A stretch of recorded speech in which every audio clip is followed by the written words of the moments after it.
Ma'am. Ma'am centre में देखिए। Ma'am देखिए ना। अरे पहले उधर का तो होने दे। इधर का तेरे राइट का सेंटर सबका होएगा।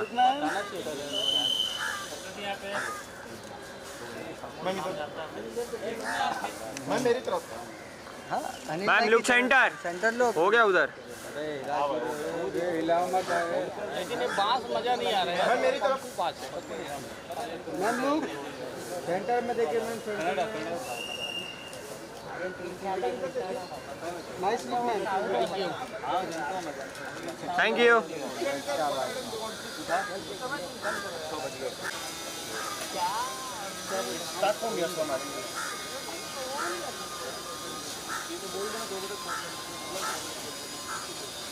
Ma'am look camera. So in my camera इथे समोर बोथ ऑफ सेंटर। तोड़ दे हाँ बेटा क्या बात है। दो रोटी मिल रही है। यस सर मैडम या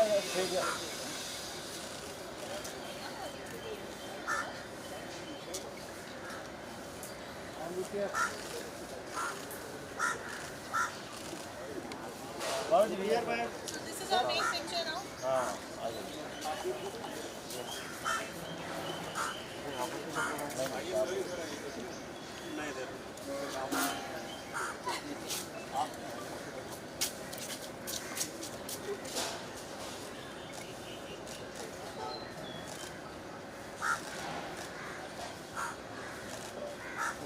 मैडम सर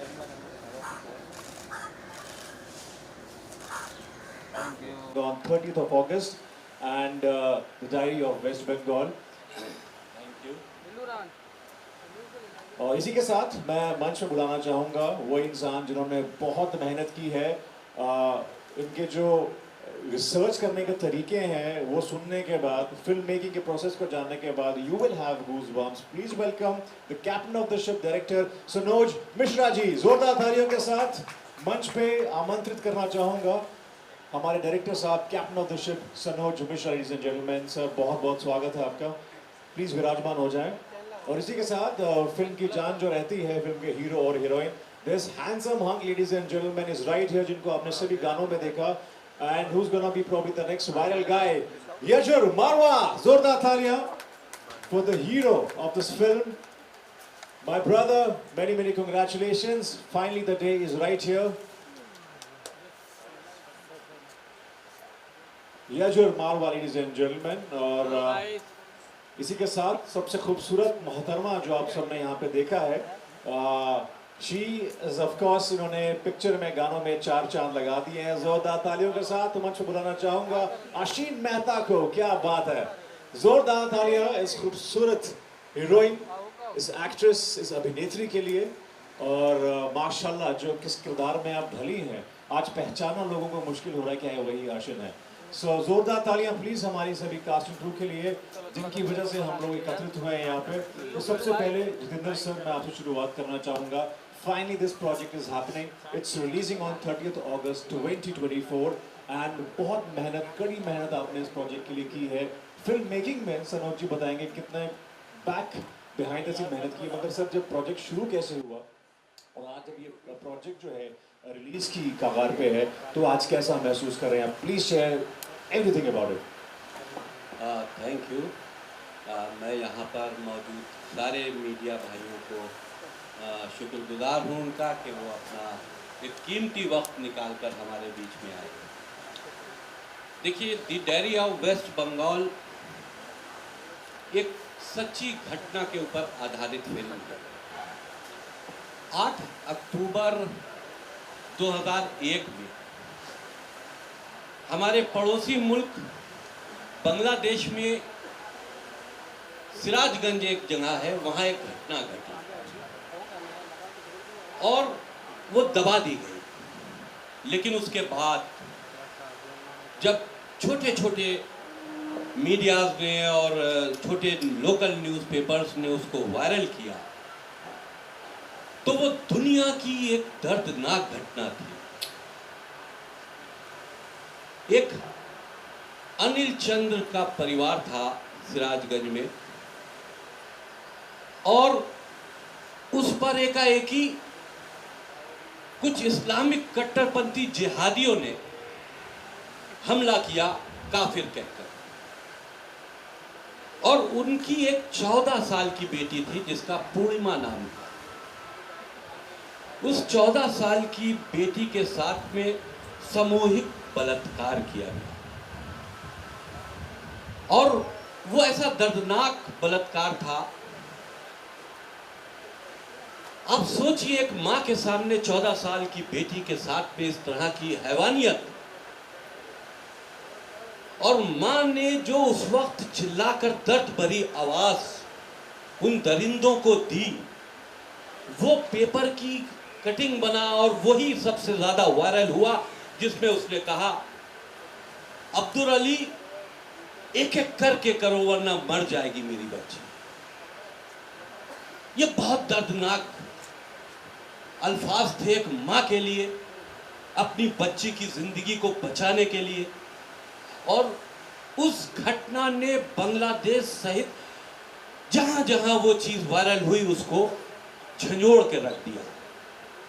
और इस घटना का जिक्र तस्लीमा नसीम जी ने अपनी किताब लज्जा में भी किया है, और उस किताब की ही वजह से कट्टरपंथियों ने, इस्लामिक जिहादियों ने तस्लीमा नसीम को बांग्लादेश में रहने नहीं दिया। वो अपनी जान बचाकर भागी, क्योंकि उस घटना का उन्हीं ने पूरा विवरण जो था वो अपनी किताब में किया था।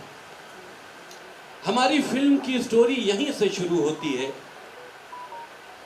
और उसमें से एक लड़की उसी परिवार की जो वहां से बच जाती है, वो हिंदुस्तान आती है ये मानते हुए कि हिंदुस्तान में हिंदुओं के लिए एक ये सुरक्षित स्थान है।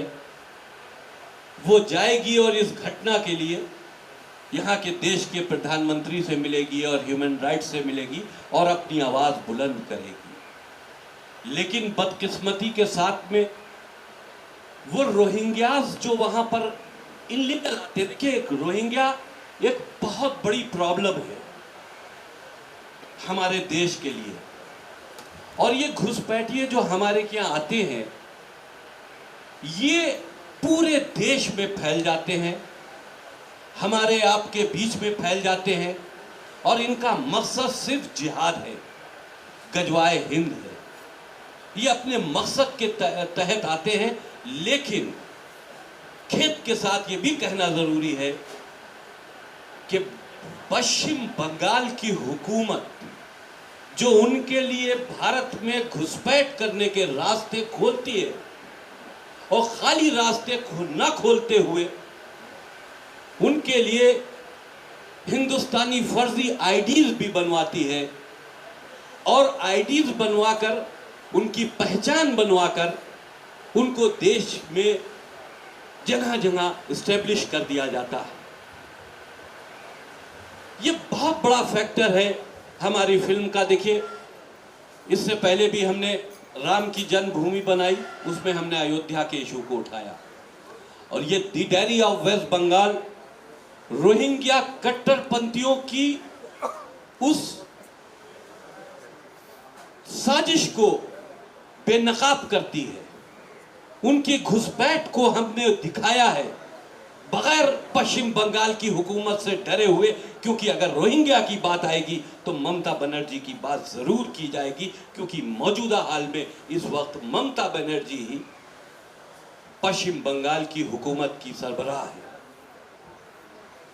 तो हमने बगैर डरे इस फिल्म में उन सारे पहलुओं के ऊपर से पर्दा उठाया है, और किस तरह से उस लड़की की जर्नी है, कैसे रोहिंग्यास उसको परेशान करते हैं, और बंगाल के हालात इस वक्त क्या है, वो पहले क्या थे, और किस तरह बंगाल के हालात कभी अच्छे नहीं हुए। हमेशा से वहां आज जिहादियों का एक बहुत बड़ा अड्डा है पश्चिम बंगाल। वहां की मुख्यमंत्री के संरक्षण में, उनकी सपोर्ट से वहां बड़ी बड़ी आबादियां बसी हुई, क्योंकि ये बहुत बड़ा वोट बैंक है। इस वोट बैंक के चलते अगर पश्चिम बंगाल की हुकूमत पूरे देश को खतरे में डाल रही है तो इन सारी चीज़ों से पर्दा उठाना बेहद ज़रूरी था। इसलिए इस मिशन को हम लेकर आगे बढ़े। सनोज भाई जो हमारे डायरेक्टर हैं, बहुत बड़ी इसमें इनकी मेहनत है, इनकी रिसर्च है, क्योंकि हर जगह इनका जाना, सारी ह्यूमन राइट्स से सारे कलेक्शंस करना, फिर स्टोरी तैयार करना, फिर लिखना, ये बहुत बड़ा टास्क था जो सनोज मिश्रा डायरेक्टर जो हमारी फिल्म के उन्हीं ने कबूल किया। और 30 अगस्त को हम ये फिल्म रिलीज करने जा रहे हैं फाइनली। और पूरा देश रोहिंग्यास के इशू को जानना चाहता है। पूरा देश चाहता है कि पश्चिम बंगाल में किस तरह से आज हिंदू जो बहुसंख्यक है वो पश्चिम बंगाल छोड़ने पर आमादा हो रहा है।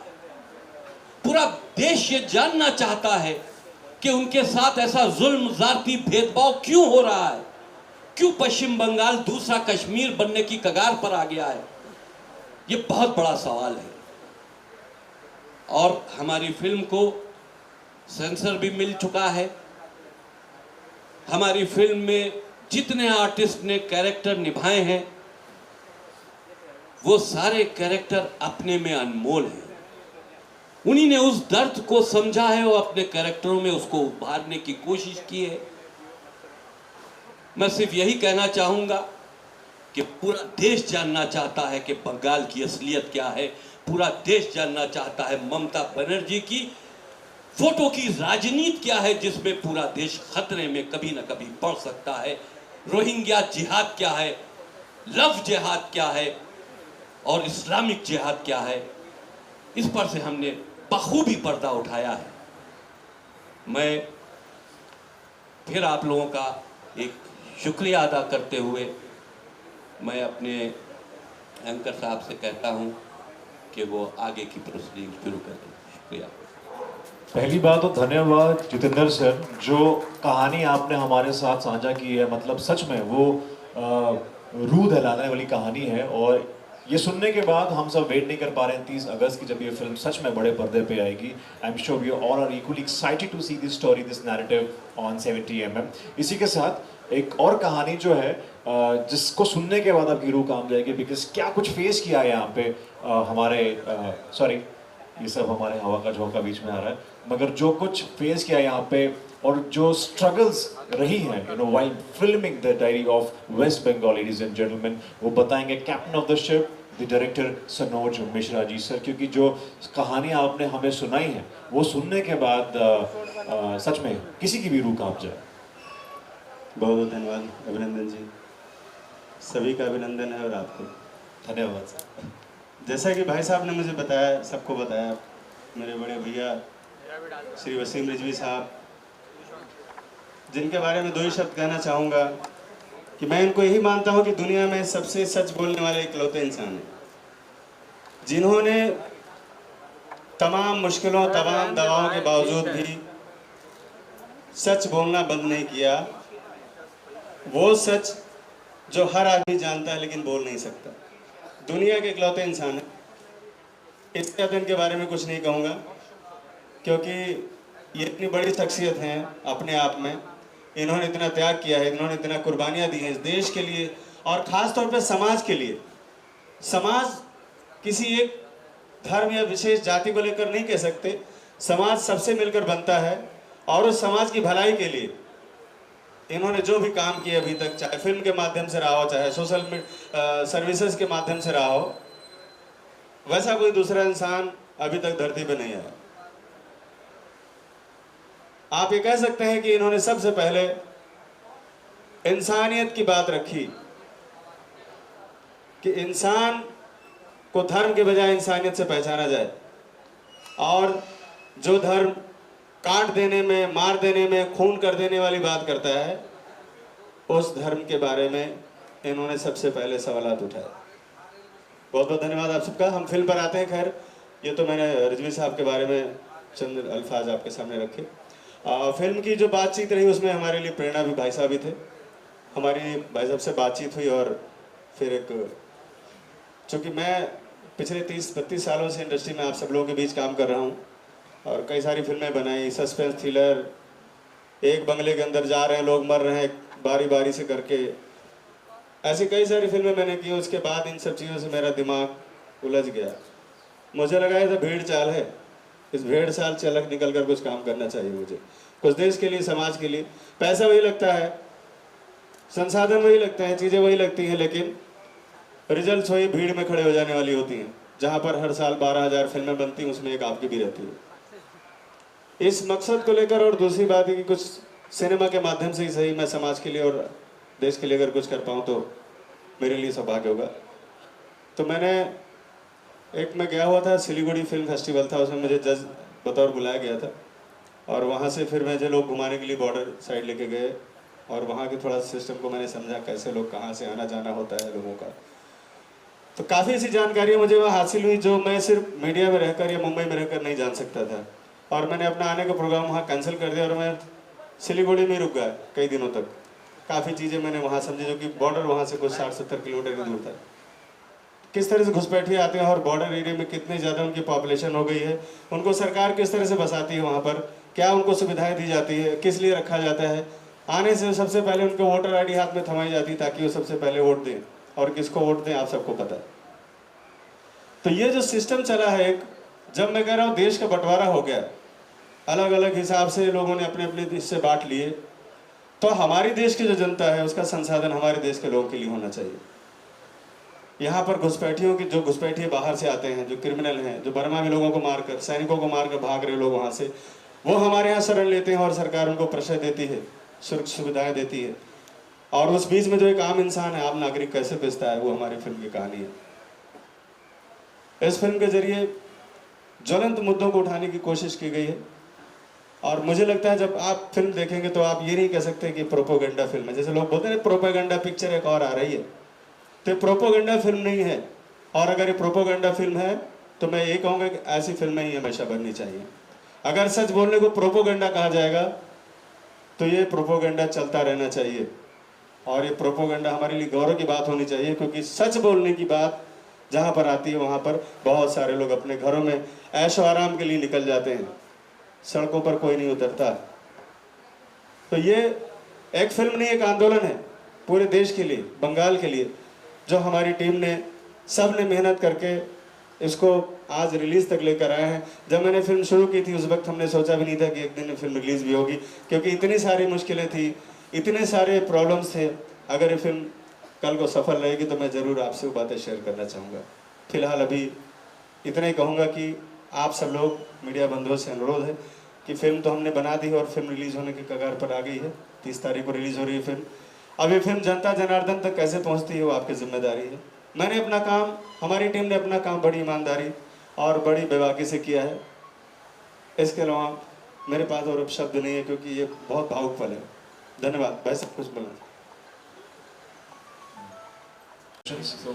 बहुत अच्छा लग रहा है, हमारे बहुत प्रिय मित्र भी हैं आप याजुर। और पहली बात जब आपको ये फिल्म दी गई थी और एज ए डेब्यू जब आपको पता चला कि the diary of West Bengal के साथ आप इस इंडस्ट्री में पहला कदम रख रहे हैं, सो what was your reaction? And because Krishna Abhishek, the very well known comedian from Kapil Sharma show, is your family, is your brother, और वो हमेशा से कॉमेडी टाइमिंग के लिए जाना जाते हैं। और ऐसे में जब आपने इस इंडस्ट्री में कदम रखे हैं तो स्ट्रेट अवे वो फिल्म जो मच एंटिसिपेटेड फिल्म है the diary of West Bengal, उसके साथ आपने शुरुआत की। तो share about your journey, character and this step that you have taken. Hello everyone, my name is Yajur, जैसे अभिनंदन ने बताया, and hi to you and everyone for the media for coming, and thank you so much Sanoj sir, Wasim sir for considering me for this role. तो जैसे कि आप लोगों ने अभिनंदन ने पूछा कि मेरे को ये फिल्म जब ऑफ़र हुई तो मेरा रिएक्शन क्या था, तो मैं आप सभी को बताना चाहता हूँ कि मेरी जर्नी स्टार्ट हुई, मैं दिल्ली में अपनी स्टडीज़ कर रहा था। I am an architect by qualification, और अलॉन्ग साइड मैंने थिएटर ज्वाइन किया। मैंने 5 साल थिएटर कराए, श्री राम में, इंदु आर्ट, मंडी थिएटर में मैंने मंडी हाउस में बहुत सारे थिएटर ग्रुप्स करे हैं। और साथ साथ मैंने अपना डांसिंग भी सीखा, मैंने मार्शल आर्ट्स भी सीखा, मैं ब्लैक बेल्ट। तो क्योंकि there is no fix book for becoming an actor, तो मैंने सब कुछ करा ट्रेनिंग। और then I came to Mumbai and I give auditions and everything. Sir मेरे को मिले और तनुज सर को भी मैंने ऑडिशन दिया था। तो उसके बाद जब मेरे को एक्चुअली जब मेरी फैमिली में है गोविंदा जी, कृष्णा, अच्छे एक्टर्स, मतलब मैं क्या बोलूँ, बट मेरा जो जॉनर है वो हमेशा रियलिस्टिक क्यों रहा है, क्योंकि I was always connected with theatre. तो जब मैंने थिएटर किया तो मेरे को काफ़ी, मैंने प्रेमचंद जी के प्लेस करे, बहुत सारे प्लेस करे, तो मेरे को हमेशा से रियलिस्टिक सिनेमा की तरफ इंक्लिनेशन थी। तो ये फिल्म मेरी डेब्यू फिल्म है और एज पर माई लाइकिंग, तो I guess definitely I opted and said definitely I do this film. क्या बात है याजुर, बहुत बेहतरीन जर्नी तुम्हारी रही है और बकायदा ऑडिशन देके आए हो। सनोज जी के मामले में मैं मान सकता हूँ कि वो कॉम्प्रोमाइज़ नहीं करेंगे, उनको ऑडिशन चाहिए, लुक फिट चाहिए, तो वही आप इस किरदार में आएंगे। मगर क्योंकि ये फिल्म जो है कंट्रोवर्सी में रही है और ऐसा सब्जेक्ट है, the story that needs to be told, that needs to be seen. Controversy की बात की है, of course you belong to a family जिसमें गोविंदा साहब का नाम जुड़ा है, जिसमें कृष्ण अभिषेक का नाम जुड़ा है। तो ऐसे में because you enter the tensile town, Bollywood town, nepotism को लेके बातें होती रही हैं, अब आप आए हैं तो आगे भी बातें होंगी। So Yajur, what's your take on that? So like nepotism के ऊपर मैं एक चीज़ क्लियर आउट करना चाहता हूँ कि जैसे मैंने बताया, सर ने ऑडिशन लिया, मैंने अभी पिछले 3 साल से मैं आई एम शूटिंग, ये मेरी फर्स्ट फिल्म रिलीज़ है, मेरे बहुत सारे गाने रिलीज़ हो चुके हैं और मेरी वेब सीरीज़ भी हो चुकी है। अब मेरी इस साल और 2 फिल्म रिलीज़ हो रही हैं, बड़ी फिल्म्स हैं, और सब में आपको एक, I always opt for subject oriented where character is the lead. So मैंने हर जगह ऑडिशन दिया है, बिना ऑडिशन के लिए मेरे को किसी डायरेक्ट कॉन्टैक्ट पे कोई काम नहीं मिला है, मैंने हर जगह ऑडिशन दिया है। और रही बात नेपोटिज्म की, मतलब बेनिफिट क्या है कि ऑब्वियसली मैं बचपन से इस लाइन से जुड़ा हुआ हूँ, मैं शूट्स पे जाता था, मेरी लाइव प्रैक्टिकल नॉलेज बहुत मिली है। वो होने के बाद भी मैंने सारी ट्रेनिंग इसलिए ली क्योंकि मुझे पता है उसकी नेसेसिटी क्या है। अगर आपको इंडस्ट्री में एक बार काम मिल भी जाएगा, लेकिन ऑडियंस तो आपको कैमरे में मुझे परफॉर्म करना है। आई डोंट थिंक सो कि वो कृष्णा परफॉर्म करें, गोविंदा जी, मुझे परफॉर्म करना है, तो मुझे उसके लिए ट्रेनिंग करनी थी और मैंने पूरी ट्रेनिंग लेकर आया हूँ मैं यहाँ पे। तो I guess hard work is the key to success. और बाकी ठीक है, थोड़ा बेनिफिट ज़रूर मिलता है कि हाँ आपको नॉलेज रहती है, आपने शूट्स देखे हैं, तो यू आर कनेक्टेड, बस that is the benefit which I get. And I always get support from family, and I guess और एवरी फैमिली सपोर्ट्स, फैमिली को कौन नहीं सपोर्ट करेगा। एब्सोल्युटली। बट मैं ये क्लियर करना चाहता हूँ, काम मैंने अपने दम पे लिया है, ऑडिशंस देने के लिए। ये चीज़ की तो मैं भी गारंटी दे सकता हूँ क्योंकि मैंने आप खुद भी देखा actor है मैंने खुद देखा है इनको ऑडिशन देते हुए। कुछ ऑडिशन तो मैंने याजुर के बनाए हैं। तो ऑफ कोर्स फैमिली की बात की है, Krishna Abhishek is your family, तो उनके कुछ सुझाव थे यहाँ पे एंट्री करने से पहले? एंट्री करने से पहले हमें ऑब्वियसली गाइड तो किया एज अ बिग ब्रदर, हमेशा गाइड किया कि काफ़ी कि मैं जब दिल्ली रहता था, उसके शोज़ वगैरह होते थे, वो दिल्ली आता था, तो मैं हमेशा स्टारडम देखता था उसका कि ये है, लोग देख रहे हैं, बट वो हमेशा मुझे बोलता था कि इसके पीछे बहुत ज़्यादा हार्डवर्क है। और जब मैं बॉम्बे आया तो मुझे रियलाइजेशन हुई कि वो सही बोलता था। तो गाइडेंस हमेशा अच्छी मिली है कि work hard, work on your acting skills, on your self, and that is it. तो that was all the guidance which I got. Very well said and wish you all the very best. और ऐसे में खूबसूरत चेहरे का हम सबको इंतज़ार था। Aasheen Mehta, congratulations, you are looking stupendous in the trailer of the diary of West Bengal. And Thank you so much. हम सबको आपके ट्रेलर तो खैर अभी हमने देखा नहीं, जो हम 11 अगस्त को देखने वाले हैं, जो चित्रकूट में लॉन्च होगा। टीज़र में आप बहुत बेहतरीन लग रही हैं और गानों में तो माशाल्लाह। आपका क्या रिएक्शन है? एंड फर्स्ट रिएक्शन व्हेन जब आपको ये स्टोरी सुनाई गई थी, ये टॉपिक बताया गया था, so what was going on in Aasheen's mind that time? Well, hi everyone. Thank you so much for coming here. Well, मेरा नाम अर्शिन मेहता है, एंड जब मेरे सामने सनोज सर वसीम जी ये मूवी लेके आए थे, I frankly saying was a bit nervous. I didn't know कि whether I should do this movie और नॉट. बट जब मैंने पूरी कहानी सुनी एंड मैं काफ़ी डिटेल में गई, मैंने पढ़ा, मैंने रियलाइज़ किया कि ये एक ऐसी लड़की की कहानी है जो ऑडियंस, जो दुनिया को पता होनी चाहिए. और एक एक्टर के सामने ऐसी स्टोरी आना इज़ वेरी रेयर. एंड मुझे काफ़ी खुशी हुई and I am so much grateful कि सनोज सर और वसीम जी ने मुझे ये प्रोजेक्ट के लिए चुना. एंड ये जो कैरेक्टर है, जैसे मैंने इसको रियलिटी में ऑन ट्रू बेसिस में उसे दिखाया है मूवी में, I think we all work very hard for it. So I am very glad कि मेरे सामने ये मूवी आई. मैंने काफ़ी प्रोजेक्ट्स किए हैं पर ऐसा कैरेक्टर मिलना बहुत मुश्किल होता है एक एक्टर के लिए, आना भी और करना भी. So I am very glad that I got this character and I could give 100% justice to it. So कुछ ऐसी चीज़ जो शूट के दौरान आपको बहुत मज़ेदार लगी, इंटरेस्टिंग लगी, जो सीखने को मिला, if you could share some sneak peeks from the shooting sites.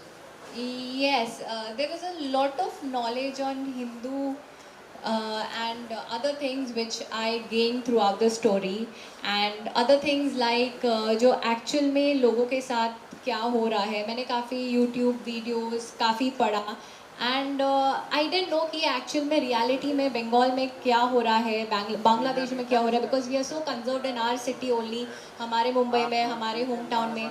So knowing something coming from a different state and something like that and portraying in front of the audience for the whole world to see is very rare.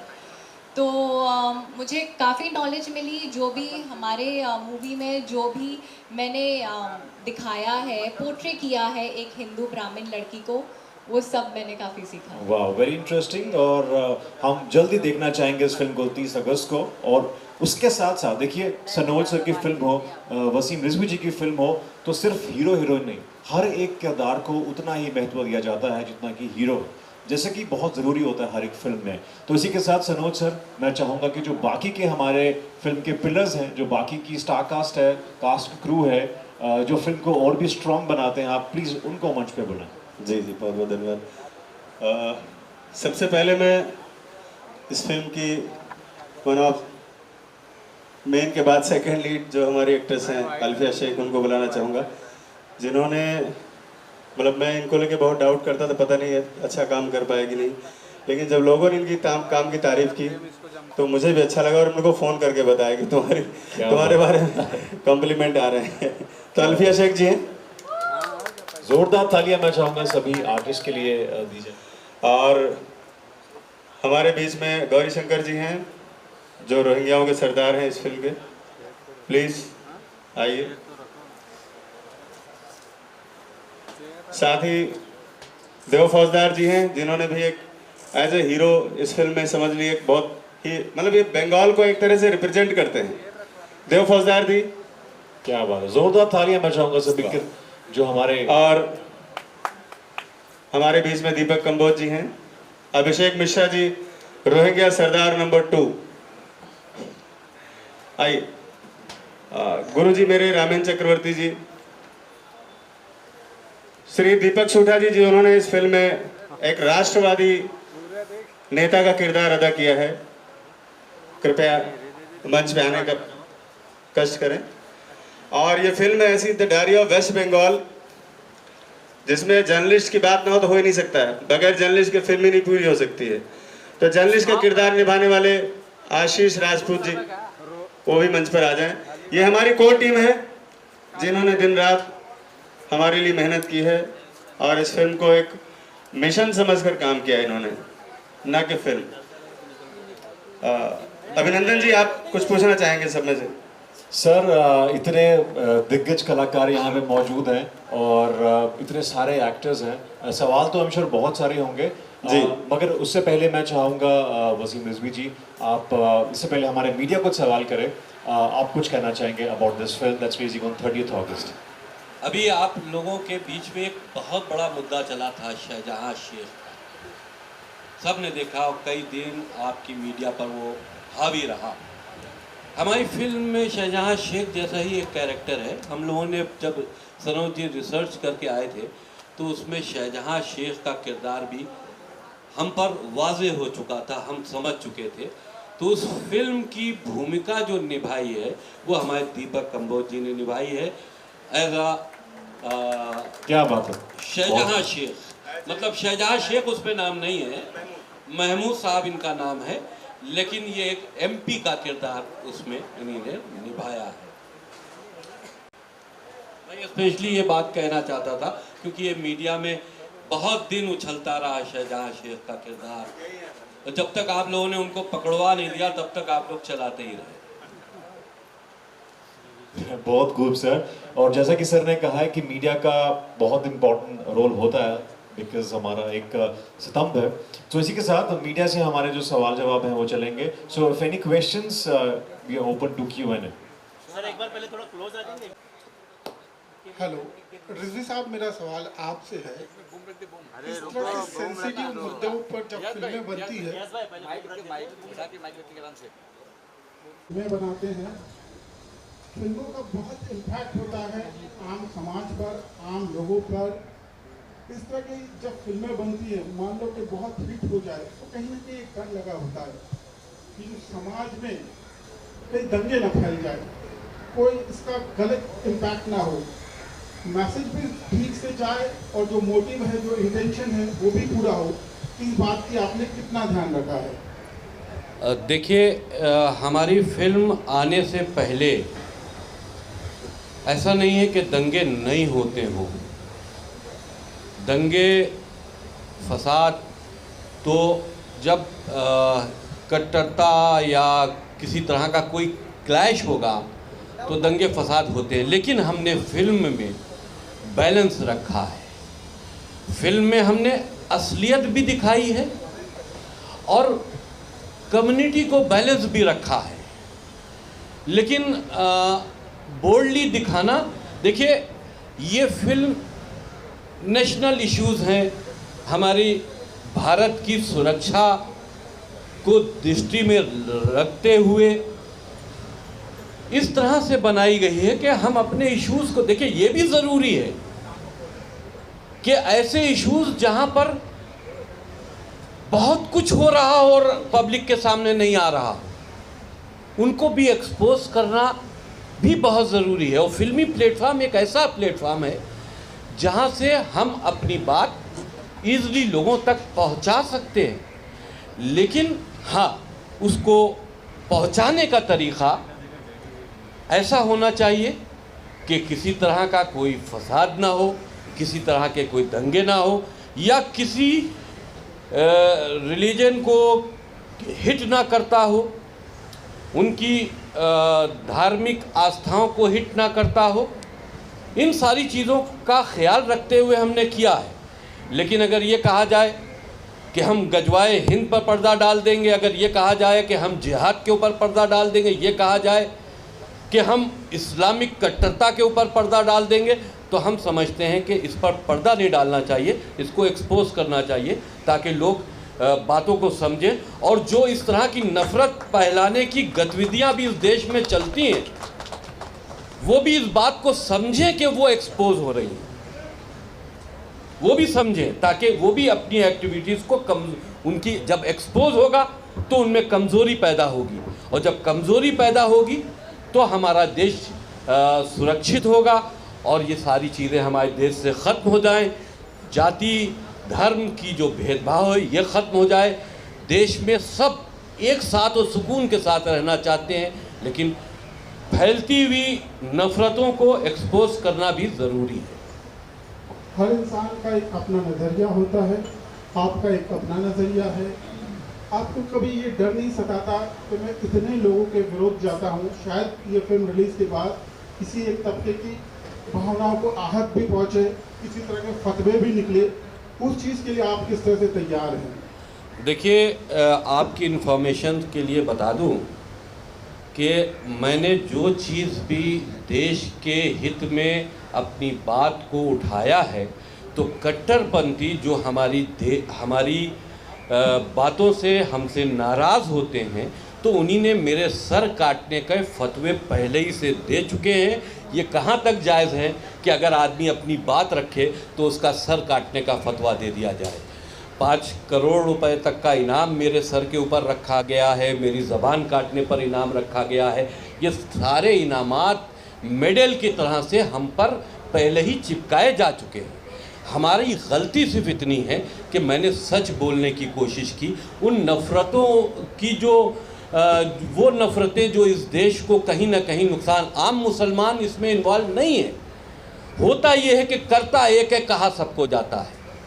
तो जो कर रहे हैं उनको expose करना ये हमारे देश के मुसलमानों के हित में भी है कि वो इसमें इन्वॉल्व नहीं है। लेकिन ऐसी विदेशी ताकतें, ऐसी विदेशी मानसिकताएं जो हमारे देश के अंदर सरकारी सपोर्ट से, या हम यूँ मान लें कि वेस्ट बंगाल में जो इस वक्त मौजूदा हुकूमत है टीएमसी की, उसके सपोर्ट से अपनी जड़ों को मजबूत कर रही है, तो हमारे देश के लिए ख़तरा है और देश के साथ साथ में भाईचारे के लिए ख़तरा है।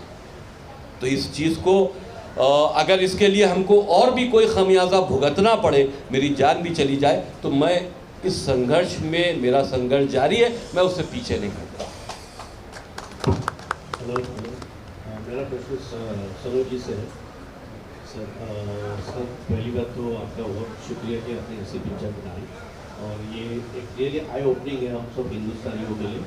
तो मेरा ये सवाल था कि आप लोगों इस पंजाबी मूवी आपने कहा था कि आप रुक गए थे थोड़े दिन वहाँ पर, पूरा हर चीज़ का आपने मुआवजा किया और कहीं तो ऐसा होगा कि वहीं पर वहाँ पर भी आपको डर भी लगाएगा जब इन्वेस्टिगेशन करते हो तो लोगों को स्टडी के लिए जैसे गया हूँ तो मैं अपनी तैयारी के साथ जाता था। आम पब्लिक में घुल मिल गया, छोटे से होटल में रह गया, छोटे से होटल में खाना खाया, इधर उधर घूमने टहले, लोगों से बातचीत किया।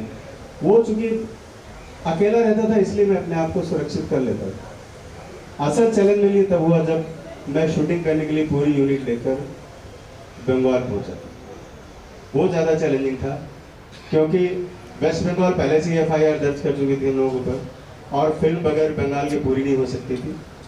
उस फिल्म को उस हालात में पूरी करना जहाँ पर आपकी 100% आबादी बांग्लादेशी लोगों से भरी हुई हो, वहाँ पर शूटिंग करना ये बहुत बड़ा चैलेंज था। और ये इस पर बड़ी अच्छी फिल्म बन सकती है, सस्पेंस थ्रिलर, कि किस तरह से हम लोगों ने वहाँ पर और कैसे कैसे हमारे कलाकारों ने डेयरिंग के साथ जो हम प्लानिंग करते थे रात में होटल में, उसके बाद अगले दिन उसको एग्जीक्यूट किया जाता था। कुछ लोग बीच बीच में गड़बड़ भी करते थे, तो वो सब चीज़ें भी संभालना बड़ा एक चैलेंजिंग था। और जहाँ तक रही डर की बात, तो आप सोचिए सुंदरबन जैसी जगह जहाँ पर हमारे पास बहुत कम संसाधन थे, लोग थे ज़्यादा, 6 दिन 8 दिन का शूट करना, पता नहीं किसको टाइगर का उठा ले जाए, सांप किसको काट ले, कौन सा इंसिडेंट हो जाए वहाँ पे किसी के साथ, क्योंकि वो जानवरों से भरा हुआ जंगल है पूरा और इंसान नाम की चीज़ वहाँ पर आपको सैकड़ों किलोमीटर तक नहीं मिलेगी। तो वो भी एक बहुत बड़ा अपने आप में टास्क था और हम सब लोगों ने उसको मिलकर पूरा किया। जैसे हमारे एक्टर्स लोगों ने हमको बहुत, एक्टरों ने सारे ने बहुत सपोर्ट किया, क्योंकि वैनिटी वैन भी तो 1-1.5 किलोमीटर दूर रहती थी, तो कपड़े चेंज करने जाना, फ्रेश होने जाना, बहुत सारी मानवीय जो चीज़ें होती हैं, इंसानी चीज़ों के लिए भी हमें बहुत सारे स्ट्रगल करने पड़ते थे। और उस बीच ये डर बना रहता था कहीं राज न खुल जाए तो हम लोग यहीं से ही निपट जाएं। और जिस वक्त मैं यूनिट लेकर निकला था तो मुझे ऐसा लगा था कि मैं बहुत गलत करने जा रहा हूँ, अपने साथ साथ में करीब 70-80 लोगों की और जान जोखिम में डाल रहा हूँ। लेकिन सब लोगों के इरादे बहुत नेक थे और चीज़ें बड़ी अच्छी हुई। धीरे धीरे करके हम लोगों ने फिल्म को पूरा किया, टास्क को पूरा किया। Thank you. क्या बात है सर। और ऐसे और भी बहुत सारे किस्से हैं जो शेयर करेंगे, मगर फिलहाल वसीम रिजवी जी, याजुर, आशिन and Sanoj ji will be moving ahead for the interviews as the juniors are waiting. But the press conference will continue with other star cast, with the rest of the cast and crew. But we'll go ahead for the further interviews, post interviews. Thank you so much.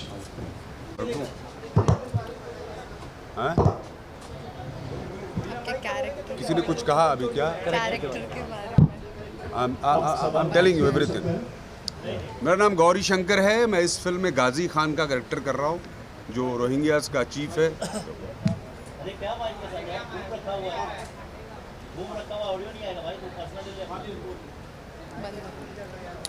Clear हो जाओ भाई, क्या करना है अभी? अच्छा मैं ही रख दूँ, धन्यवाद।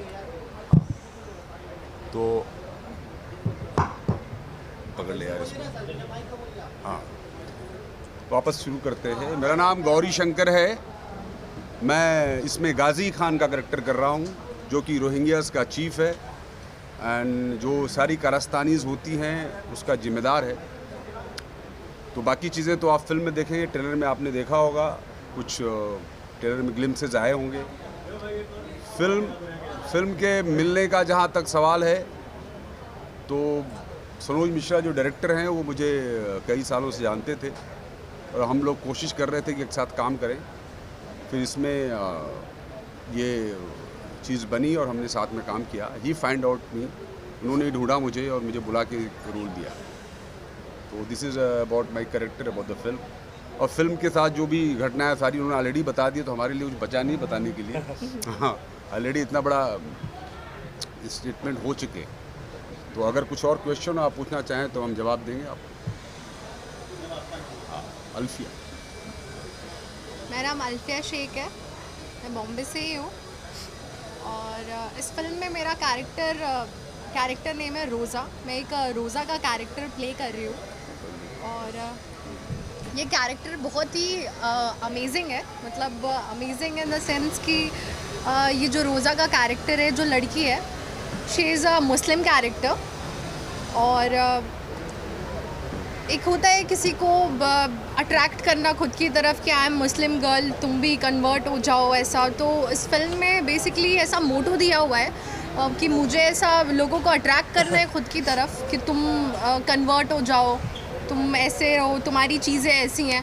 बट इस जब मैंने ये कैरेक्टर प्ले किया, जब ये फिल्म मैंने की, it's my first movie actually, तो मैंने भी खुद से भी बहुत सारी चीज़ें सीखी कि मतलब I am also Muslim girl, Mohammedan हूँ मैं। बट जब मैंने मूवी करी तो मुझे भी बहुत सारी चीज़ें सीखने को मिली इस चीज़ से कि कैसे सारी चीज़ें होती हैं। और मैं मतलब उस फिल्म में मेरा एक कैरेक्टर है, एक सीक्वेंस है कि उसमें मैं कन्वर्ट करते करते लोगों को मैं खुद ही अट्रैक्ट होने लगी। मतलब जो भी उस फिल्म में लोग हैं कि मुझे बता रहे हैं कि आप ऐसा करिए, आप ये करके देखो। मैं वो बोल नहीं सकती अभी खुल के, बट वो चीज़ें जो काफ़ी मुझे उससे मैं खुद भी काफ़ी चीज़ें सीखी हूँ कि ये भी चीज़ करने से ऐसे होते हैं चीज़ें। मतलब मेरी जो नेगेटिव पॉइंट्स थे कुछ मेरी लाइफ में भी, वो भी पॉजिटिव में चेंज हुए हैं। तो thank you so much Sanoj sir कि उन्होंने मुझे ये प्लेटफॉर्म दिया, मुझे खुद को एक्सपोज करने का, मुझे खुद को ये चीज़ें एक्सपीरियंस करने का मौका मिला है। So thank you. देव फौजदार जी हैं। बेसिकली मैं थिएटर से ही हूँ, नाट्य रंगमंच हमारे थिएटर ग्रुप का नाम है। और इसमें जो मैं करेक्टर कर रहा हूँ बहुत पॉजिटिव करेक्टर है विशाल का। देव फौजदार मेरा नाम है। तो सनोज जी जब हमारे थिएटर ग्रुप में आए और उन्होंने देखा तो बोले कि एक बड़े एक्टर के लिए करेक्टर लिखा गया है। तो मैंने कहा सर आपको लगता है क्या मैं कर पाऊँगा ये? बोले कि नहीं आप ही कर पाओगे। तो वो तो फिल्म बताएगी कि कैसा करेक्टर किया है, बट मैंने कोशिश किया कि पूरा ईमानदारी से मैंने अपना चरित्र निभाया है। आगे फिल्म देखिएगा। तो कहीं ना कहीं ये फिल्म एक तरह से वायरस है और ये फिल्म ना, ये जो हमारी फिल्म है ये वायरस की वैक्सीन है। तो इसका जो सब्जेक्ट है वो वायरस है और ये फिल्म का जो संदेश है, जो कहना चाहता है, कहीं ना कहीं वो वैक्सीन है।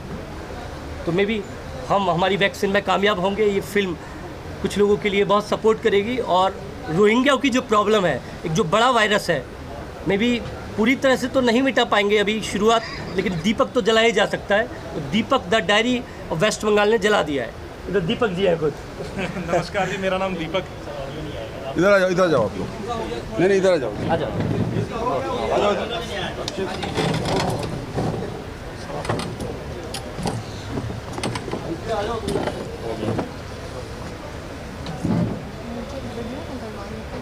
जी करें। जी नमस्कार, मेरा नाम दीपक है और मैं अभी देव सर बोल के गए हैं, उनका स्टूडेंट हूँ मैं। तो सनोज सर से मुलाकात इनके स्टूडियो में हुई, हमारी वर्कशॉप चल रही थी तो उन्होंने विज़िट किया, कैरेक्टर मतलब ऑडिशन ले रहे थे वो फिल्म के लिए, तो वहीं मुलाकात हुई और फाइनल हुआ। एंड कैरेक्टर का नाम महमूद खान है जो मैं प्ले कर रहा हूँ। नेगेटिव शेड कैरेक्टर है अक्सर क्या होता है कि शतरंज के मोहरों को चलाने के पीछे एक ताकत होती है, जो छुपी हुई ताकत होती है, वो सामने नहीं आती। हर जगह की पॉलिटिक्स में, इंडियन में भी है और हर जगह में भी है। तो उस ताकत का कैरेक्टर मैंने प्ले किया है, जो समाज में बुरी चीज़ों को करवाने के लिए छुप के बैठा होता है। बाकी आप फिल्म देखेंगे, आप देखिए, रिव्यूज़ दीजिए और ज़रूर देखने जाइए। Thank you. Right. Thank you so much, media, for being part of this press conference. Thank you so much, Mr. Cast and crew, for being part of this film, and all the really best for the film.